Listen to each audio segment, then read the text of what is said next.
This is NC Spin, an unrehearsed discussion on issues of interest to North Carolinians. Now, here is your moderator, Tom Campbell. Welcome to NC Spin. I'm Brad Crone, guest host this week for Tom Campbell, who's on vacation. You've heard and seen the spin the politicians have put on the news of the day. Well, it's now time to get the correct spin on what's going on in North Carolina from our panel of experts, including syndicated columnist John Hood, Chris Fitzsimon from NC Policy Watch, former Secretary of State and Attorney General Rufus Edmisten, and former Chair of the State Board of Education, Kirk. We've got a great show for you this week, beginning a discussion about the legislative vacation and three major Supreme Court decisions. Let's jump right in. After passing a continuing resolution just before the budget year ended, our state lawmakers decided to take a week off. We want our panel to give you their opinions and views on the legislative vacation and where things stand with this year's session. Is it halftime yet? Starting with Kirk, what do you think of the legislative vacation and where do we stand with the legislative session? Well, the Republican Party has always prided itself as being the party of family values. And this is an example of family values of putting your children ahead of the needs of the state. In all seriousness, over the years as the sessions have gotten longer and longer, I've noticed that and have felt sorry, frankly, for children whose parents could not take them on vacation. And so we've had legislators that would leave, several of them a week, and it's been a very inefficient way of doing things. And so I really think everybody being gone for 1 week is much more efficient, and hopefully they'll all come back rested and in good moods and anxious to work together. Chris, opinions on the legislative vacation and where we stand right now? Well, I think two things make this unusual. First of all, they not only took a vacation, they passed a 45-day continuing budget resolution, which, and maybe I stand to be corrected, I've never seen a continuing budget resolution that long. School starts in most counties in North Carolina. It's already started for year-end schools. It starts in mid-August in a lot of places. I think it was irresponsible to delay the budget that long, and I think it sends a wrong message, whether it's good for their families or not. I think a lot of other families are worried. July 4th used to be the goal to adjourn, not the goal to take a week off. And the final point is, if they were going to do that and they weren't in a rush, then why were they passing things that week before vacation with no debate, like the Greensboro Redistricting Plan, like a regulatory reform bill that didn't spend a lot of time on? They're rushing, and then they're taking a vacation, and then they're saying we need 6 more weeks. Rufus, legislative vacation, status of the session. Well, Brad, I'm going to be like Senator Irvin used to quote a New York Supreme Court case that said, no man's life, liberty, or property is safe while the legislature is in session. So maybe we're safer for about a week here. And I don't think they'll be out of here till the end of August. I've been observing this circus, both the Republicans and Democrats, for 42 years. And we know how things go. The Senate almost dislikes the House as much as the House dislikes the Senate.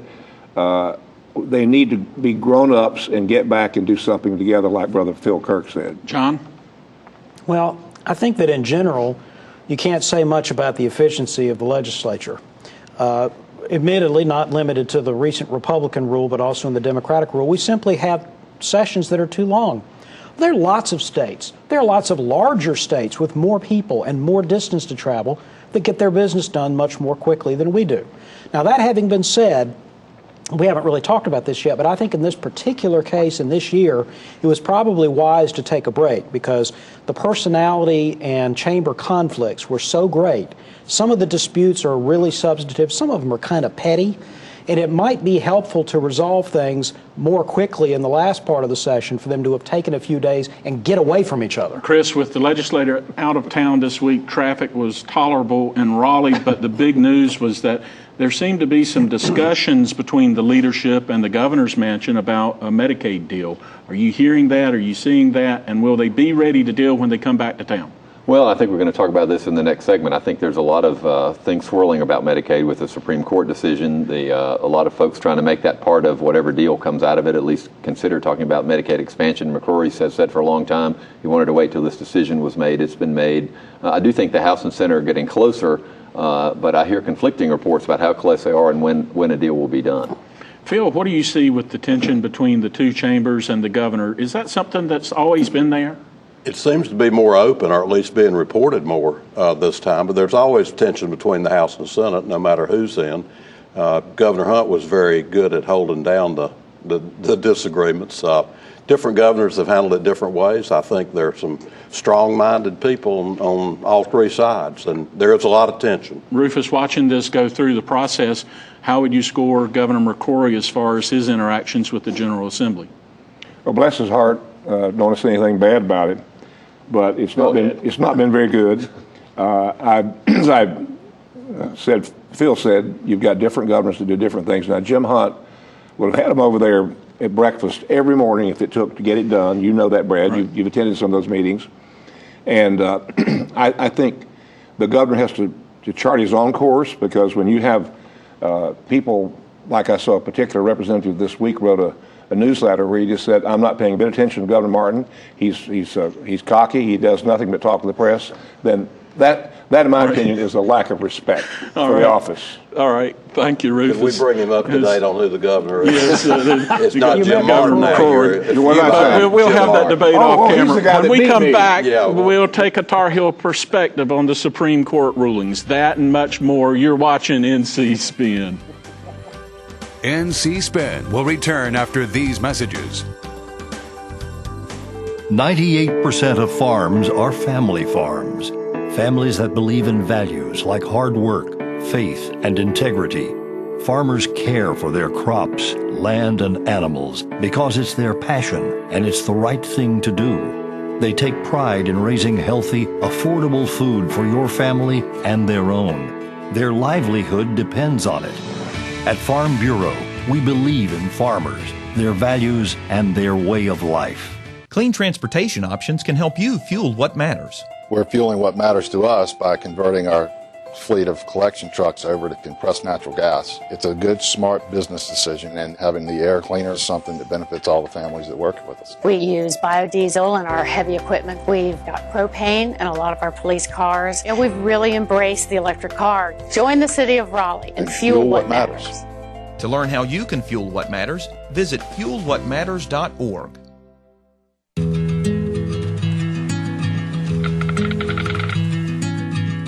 The cost of everything has gone up dramatically over the last 75 years.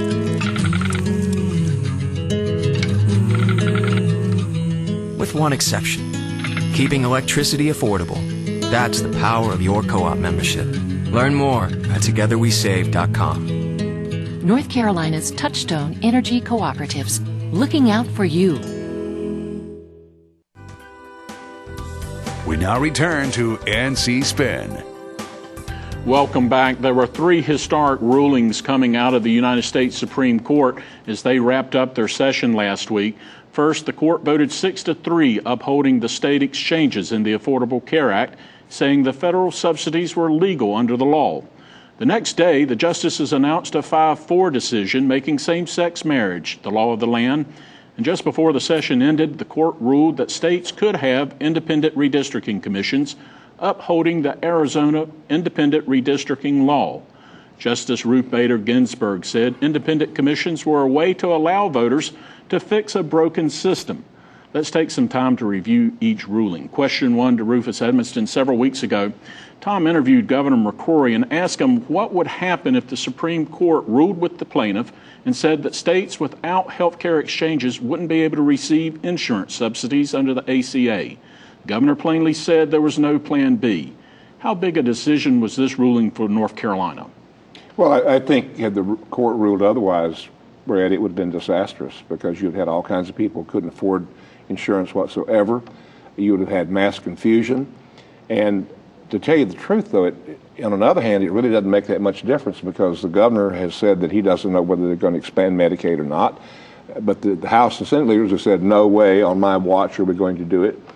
So I think this is all now going to make it imperative that we find some way to insure people that can't afford insurance, or you're going to close down a lot of hospitals all over rural North Carolina. And by the way, I meant Governor McCrory a while ago, and not my dear wonderful friend Jim Martin. I just want the audience to know that I haven't gone loony totally. Totally. John, we're glad you explained that. We had a good time during the break. John, what's this impact of the ACA on the Republican mantra, their opposition to it? Does it put the law to rest?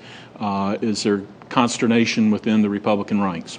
Well, I think the main thing it does is it resolves legal challenges to the big parts of the law. There may be some other parts of the law that are still in the courts, and some of those aren't even being defended very much by the Obama administration. They don't even favor some of the things in the bill, some of the smaller things in the bill that are still being challenged. But the main parts of it are no longer probably going to be subject to constitutional challenge. Now, of course, they're going to be subject to political debate. And I differ a little bit with some folks who tried to make a connection between the ruling on the ACA and Medicaid expansion. I don't think they, not surprisingly, quite understand what the Republicans were thinking about with regard to Medicaid expansion. If the ACA exchange stuff had been struck down and Congress would have had to rewrite the bill, that would have made Medicaid expansion more likely, because the Republicans in Congress would have sought to rewrite the law as they were instituting the credits. They would have rewrite the law to make it easier to put people into the exchanges and not into Medicaid, allowing Republican governors to say, okay, well, we'll expand Medicaid for people below the poverty line, but now we can go into the exchanges for people above the poverty line. Because that is no longer an option. It actually makes it harder for the Republicans to say yes to Medicaid expansion unless the Obama administration is going to be more amenable to waivers. Waivers in North Carolina, block grants for Medicaid? You know, every Republican governor that has proceeded with waivers has gotten them approved. Think about that for a second. There are now 30 states. If Montana has the latest plan, I think those waivers are going to be approved. So we've seen state after state with Republican governors, from Mike Pence in Kentucky, from Hutchinson, Arkansas. Now we're seeing it happen in Montana. The Obama administration is willing to deal, willing to talk about waivers. Their goal is to get more people health insurance. You meant Mike Pence. Mike Pence, sorry, Indiana. Yeah, Indiana, sorry. The point is that the Obama administration told, in the case of Indiana, we'll let this one happen, but nobody else can do this. That's the example of the problem. But they haven't turned anybody down yet. They've already told people they will turn it down. Well, I'm just saying that there's 30 states, including Republican governors, that are going to have Medicaid expansion. North Carolina's got to be one of them. McCrory's own HHS department wants to do it. We just need to see a plan. Let me shift gears. The same-sex ruling, Phil, any surprises coming out of that? A split decision? Not really. I think many people expected that ruling, and there wasn't a lot of surprise. I think that the court had already signaled that they were going to proceed down that path. I think the continuing debate is over the exemptions and the possible discrimination as a result of the North Carolina law, which will probably be found unconstitutional at some point down the road. Well, I got my law degree recently. Right. Rufus, that raises an important question. There was a religious freedom aspect here in North Carolina. There was some news coverage over the holiday weekend about the low number of magistrates who had opted out. Was that surprising to you? And what does that mean to the oath of office that these officials take? No, Brad, it was not surprising to me, because I thought they made a big deal out of something that really wasn't a big deal. And the low number came from the fact that almost all the counties that were in that category were very rural counties where you got 4 or 5 magistrates. And what people seem to forget is that marriage is a legal contract. And the religious part of it is just icing on the cake. And I think I said on this program 2 or 3 weeks ago, that particular law can have more unintended consequences than any law I've ever seen passed. But it'll be stricken down, in my opinion, just like somebody said. Chris, were you surprised at the fast pace of the Supreme Court taking on this just gigantic decision and getting it done? Marriage equality? No, I don't think so. I mean, I think it had been, the signals were clear, as I think a lot of people have mentioned on the panel, and they finally got one circuit that disagreed. I think it was time to settle this once and for all, and I'm glad that they settled it the way they did. I don't think it was much in dispute or debate. I think the vote was what people expected. So I hope that we can now get on with it and now try to have equality for everybody in the United States in other areas, like in North Carolina, for example. You can still be fired for being gay. One of the folks that works at Equality NC had a great line, which is, 2 women can be married now legally in North Carolina, but if they put a picture of their spouse on their desk, they can be fired the next day because we still don't protect gay and lesbian people at the workplace. I think that's going to be the next debate we have. All right, thank you. When we come back, we're going to be looking at independent redistricting commissions and the Supreme Court ruling. This is Balanced Debate for the Old North State, NC Spin. NC Spin will return after these messages. It's a fact. Patients who receive care in the medical home from a trusted family physician reduce healthcare costs through prevention, early detection, and affordable management of high-cost chronic diseases. Every dollar invested in healthcare matters. Let's invest them wisely, building on North Carolina's medical home model. Better health begins with a medical home, a trusted family physician, the best return on our healthcare investment. Learn about the importance of medical homes at ournchealthcare.com. Does your North Carolina business or organization have a story to tell? I'm Richard Campbell, and at Carolina Broadcasting and Publishing, we help tell stories that connect you to the people who will respond. We take the time to understand our clients' needs and what makes them unique. We craft their stories through the efficient use of words, images, and videos that resonate with their desired audience. We also know that a good story is incomplete without a call to action. On video, on air, online, and in print, from concept to final production, no one can help tell your story more effectively or affordably than we can. For special introductory offers, visit carolinabroadcasting.com or call 919-832-1416. Again, that's carolinabroadcasting.com. Let us help tell your story today.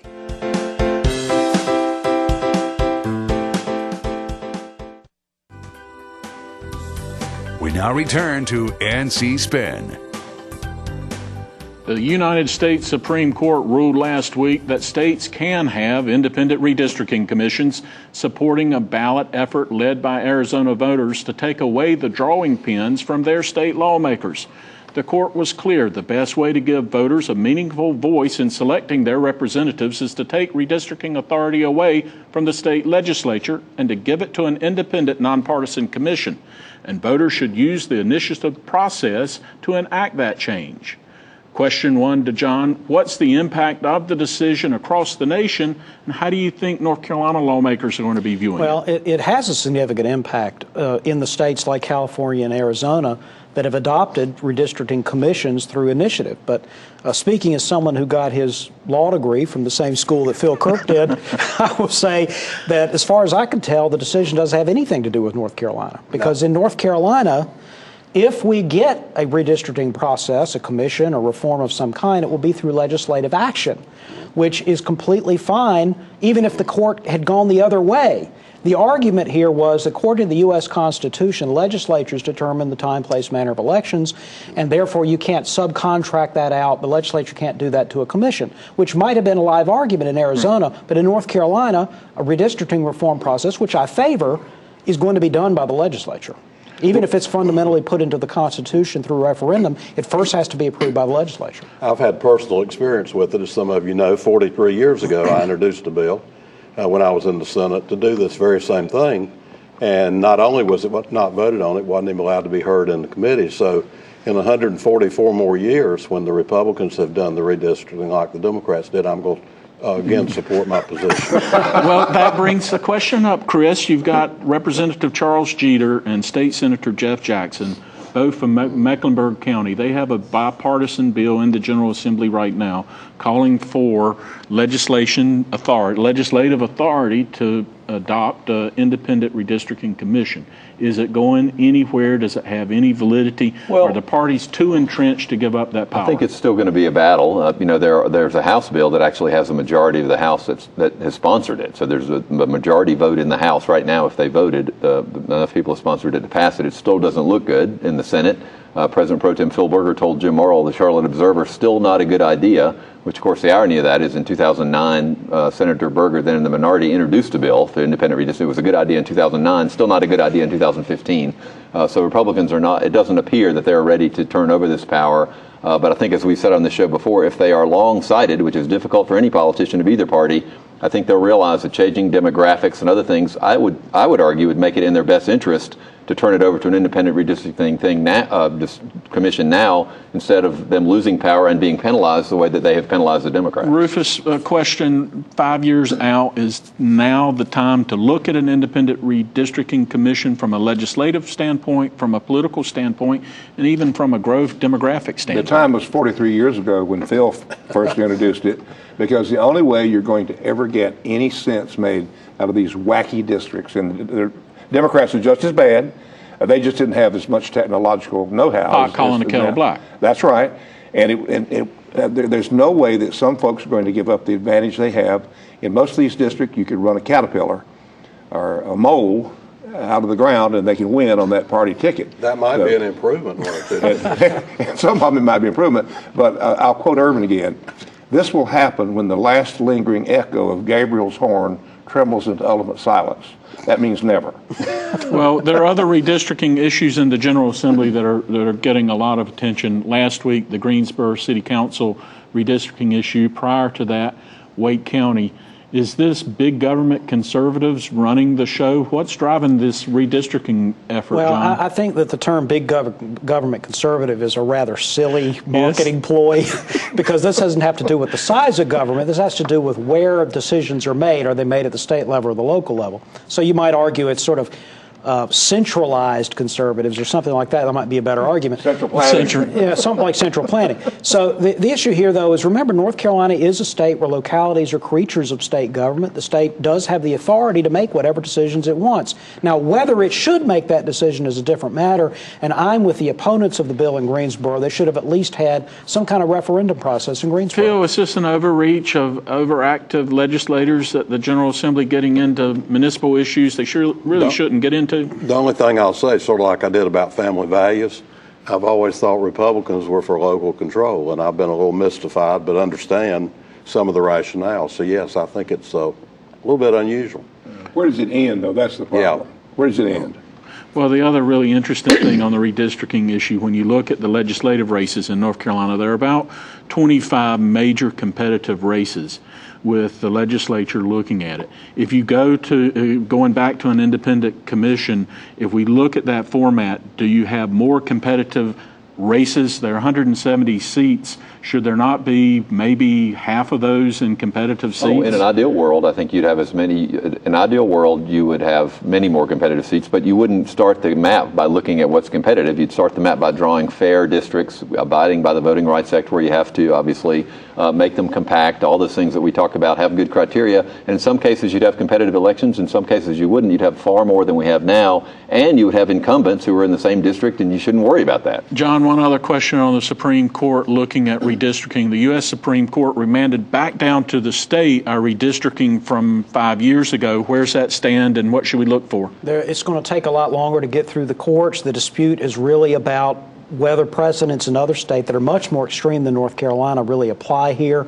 In other states, you had attempts to pack voters into districts where the black percentage in a district might have been 70 or 80%. That simply wasn't done in North Carolina, so we'll see how the precedents work themselves out. Right now, I still think it's unlikely that our maps will ultimately be, at least in a significant way, be ordered to be redrawn. All right, interesting discussion on redistricting. When we come back, our panel is going to tell us something we don't know. You're watching NC Spin. NC Spin is brought to you in part by the North Carolina Farm Bureau. The Farm Bureau and Agriculture. We keep North Carolina growing. Hi, I'm Linda Loveland. I want the best for my kids. Feeding them foods they like within my budget is a priority. But what do we really know about these foods? North Carolina farmers and food experts give you a website to find it all. FeedTheDialogueNC.com, a place where moms like you and me can learn more about the foods we eat and the farmers that feed us. Check it out. Add your input and help feed the dialogue. Let's talk food at FeedTheDialogueNC.com.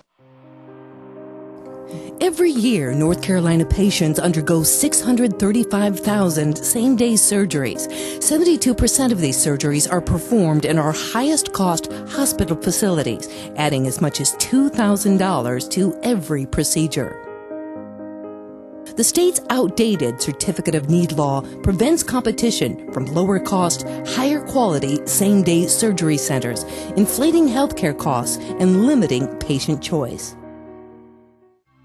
Tell state lawmakers it's time to lower healthcare costs now. It's time to make a simple fix to an outdated law, increasing patient choice and lowering healthcare costs now. You can help. Visit reformconnow.com and tell lawmakers it's time for a simple fix to an outdated law. It's time to lower healthcare costs now.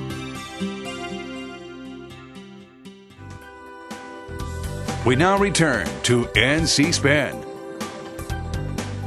Welcome back to NC Spin. This is one of my favorite segments of the show where the panel tells us something we don't know. It's been a quiet week in Raleigh, so Chris, tell us something we don't know. Well, you might have heard a little bit about it, but Donald Trump is getting a lot of negative attention for the remarks he made when he announced for President June 16th, where he called immigrants coming from Mexico, said some of them were rapists and murderers.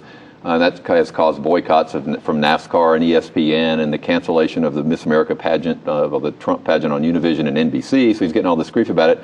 Well, the NNO reminded us, and I had been wondering about that, when Donald Trump was one of the speakers at a dinner at the State Republican Party convention June 6th in Raleigh, he said the exact same thing. He made the same racist remarks before a lot of Republican dignitaries. Not only reporters there didn't report them, and the dignitaries there didn't say anything about them. So it's fascinating that saying the same things in Raleigh on June 6th got no attention, saying them in New York on a televised speech for running for president, and now it's sort of dividing the country. I think it's interesting that there wasn't that reaction when he said them here. Rufus, tell us something we don't know. Well, I guess this is more of a warning, Brad, that if you drive and drink, it would be my prediction that this session of the legislature will pass a law that says you will be required to put an ignition interlock on your car. That'll be for the first offense. And what that means is that if you blow .08, that's the level now, you have to blow into a device and your car won't start because people are tired of drunks killing innocent people. So I predict that if you want to drive drunk, then you better get ready to put on an ignition interlock. John, tell us something we don't know. Well, just like you, Brad, I like to follow the polls, and I've been looking at both publicly available and some internal polls. One of the interesting trends in the last several weeks has been rising approval ratings. Rising approval ratings for President Obama, rising approval ratings for Pat McCrory, and more recently even some higher approval ratings, or at least lower disapproval ratings for Richard Burr. I think part of this is just people feel a little bit better about the direction of the country, the economy, so they feel a little bit less upset with incumbents. But also Richard Burr is being helped by the perception that he's not drawing a big challenger. Are you surprised right now no major Democrats still not running against Richard Burr? I'm surprised, but then when you start going down the list and ticking it off and figuring it out, it's not obvious who would run, who has the capacity to really give him a scare. I'm ready to endorse Rufus if he'll run. Tell us something we don't know. I pass. Teacher turnover has been a big debate. The statistics and the way they're accumulated are figured for many, many years. If you transfer from one school system to another, you're counted. That's part of the teacher turnover. If you move from a traditional public school to a charter school, it's a statistic added to teacher turnover. The legislature has passed a bill, the House and the Senate, that would put more rigor into it, more consistency, and dig deeper into the reasons for teacher turnover. And you're seeing that in our universities too, with the low enrollment of students coming into the universities for teaching profession. It's a serious challenge, but it's more than just pay. And I think that's what the more detail, pay is important, don't mishear. One nugget of information from me, I hear Hillary Clinton is planning a major fundraising event coming in to Raleigh towards the end of the month. So we'll be hearing and seeing a lot of presidential politics in North Carolina over the next few months. Thank you. You've heard our spin on the issues of the day. To stay informed during the week and read Tom's column, visit our website at ncspin.com or friend us on Facebook. We hope you'll join us next week when NC Spin will have more balanced debate for the Old North State. Until then, stay informed and watch out for the spin. Join us next week and get the spin on issues facing our state.